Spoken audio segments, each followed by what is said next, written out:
Nu, Messi laikam. Tu satiki Messi?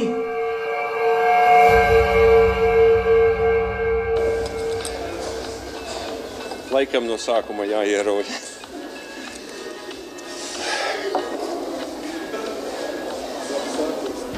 Davai sākam.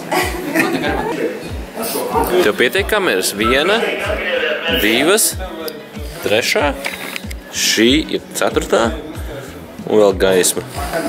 Galvenais ir turēt presi, turi akti presi, turi savu vārdu. Handels mūsu dzīvē gan arī katrs no mums ar to ir saskāries. Mans handels jau labu laiku stāv uz palodas. Es mēģinu nobloķēt logu negaisa laikārtām, bet kopumā, Agneta, stāsts būs par ļoti nopietniem ieročiem.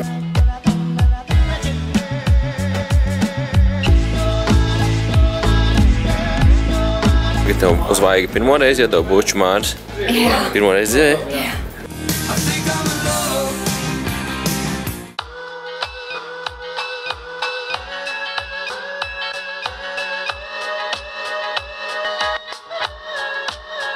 Trīs jautājumu mazais šoviņš.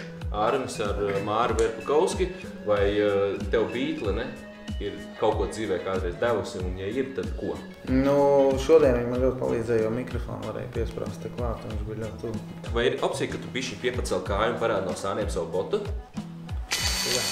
Jā. Es iepriekš skatījos, un man liekas, ka šitādu veikalā nevar nopirkt parastā. Tas ir off-white modelis. Kur tādu var dabūt, kur tu dabūji Latvijā ārzemēs, un vai tev ir būtiski tas, ka šis apaus ir krutāks par tiem, kam varbūt ikdienā citiem uz kājas stāv? Baigais noslēpums, kur es viņu dabūju Latvijā, bet tur ir man baigie sakari, kurus es nevaru izdot. Jo tad tu noteikti arī skries uz turienu arī gribēs dabūt. Man patīk, jā, apavi labi, varbūt nepatīk tādu kā visiem. Ordināli, ja ir iespēja, tad jā, es nopērku. Garšo olas brokastīs ēst vai arī izvairies? Man ir tā, ka sievai garšo, viņi parasti ēst, tad man ir jāēd, man nav baigā izvēle. Ok, super. Bez. Jā, nu tad man tāds īstais jautājums tāds, vai dzeltenums ir šķidrā konsistencē, vai arī tomēr viņš tiek apceptā, lai viņš šķidrā, ja? Šī bija 3 jautājumu intervija ar Māri Verpakovski. Paldies par uzmanību!